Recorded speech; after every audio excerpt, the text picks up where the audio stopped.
అప్పనపల్లి వామం చేయించుకుందామని మేము వచ్చామండి.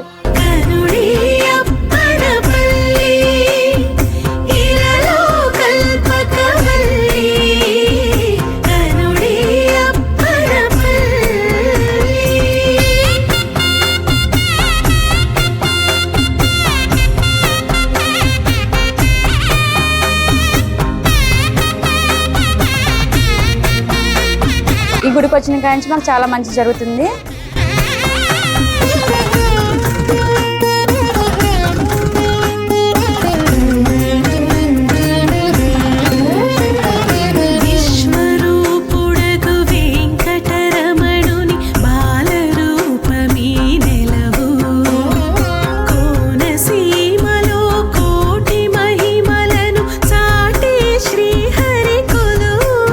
ప్రతిరోజు కూడా లక్ష్మీనారాయణ హోమం జరుగుతుంది. చాలా బాగా చేస్తున్నారండి.